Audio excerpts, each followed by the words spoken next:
Classificação dos morfemas. Então, no vídeo de hoje eu apenas mencionarei esta classificação dos morfemas parte 1.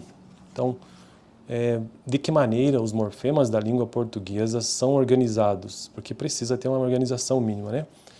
São alguns que eu tenho aqui, eu tenho a parte 1 e a parte 2, como já mencionei, sendo que a parte 2 eu deixarei para o próximo vídeo, porque são submorfemas, vamos dizer assim, né? Para facilitar. O livro texto base que estou utilizando por aqui, este livro extremamente pequeno, mas muito, muito bom, quem puder leia, se chama Morfemas do Português, Walter Ked, aqui está. Você encontra por aí. Não sei se ainda existe isso para comprar, acredito que não, mas aqui está o livro que inclusive foi o livro texto base inicial da disciplina de Morfologia da língua portuguesa que eu tive na Faculdade de Letras. Vários livros, mas este foi o primeiro dos primeiros dias de aula ali. Então, classificação dos morfemas. Apresentaremos aqui a classificação dos morfemas de cuja depreensão já se tratou nos capítulos anteriores.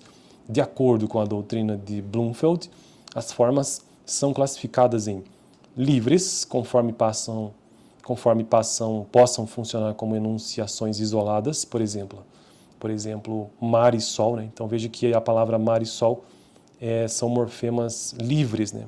Por quê? Porque eles existem por si só. Você consegue encontrar, você consegue entender o que significa mar só pelo morfema mar, é um morfema livre. Ele não é preso a nada. Então, se ele fosse outra palavra que não fosse percebido o significado da palavra em si apenas por mar, aí você então teria uma outra situação que se chama presa.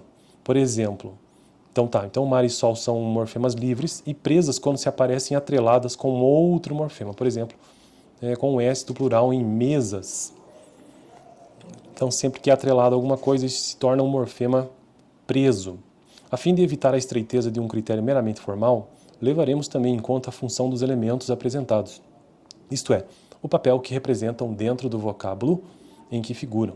Feitos esses esclarecimentos, arrolamos abaixo os diferentes tipos de morfemas do português, também comuns a outros idiomas ou então a outras línguas. Então agora apenas mencionarei e eu tratarei sobre cada um deles em vídeos futuros. O primeiro morfema aqui na classificação é o próprio radical. O segundo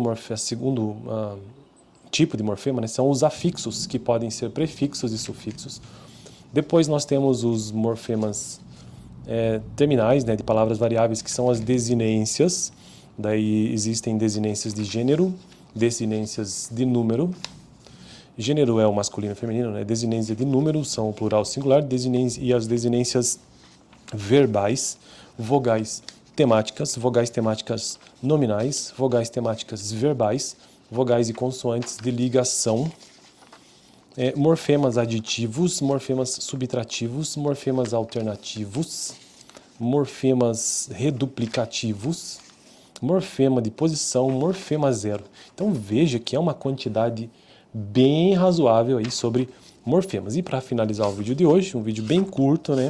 Que agora eu vou adotar esse padrão aqui no canal, sempre com vídeos até 5 minutos no máximo. Deixa eu ver um conceito, se eu encontro aqui facilmente, né? Tá. Segmentação morfemática. Porque o morfema, o que é um morfema, né? O morfema é a menor unidade com significado, basicamente é isso. Eu estou falando isso de cabeça, mas eu queria encontrar mesmo o conceito no livro para a gente não ficar só no que eu acho aqui, né? Mas sempre que você tem, é a menor unidade com significado. Então, sempre que você tem a menor unidade, exatamente, ó. Então, o que são morfemas, né? São as unidades mínimas significativas, que é diferente lá de fonologia, que não tem significado, né? Não tem significado aquela unidade fonológica por si só. Mas, aqui no caso, em morfologia, que é o estudo basicamente, entre aspas, muitas aspas da palavra, então nós temos aí que os morfemas que compõem as palavras, que constituem as palavras, são considerados morfemas aquelas unidades mínimas, mas com significado.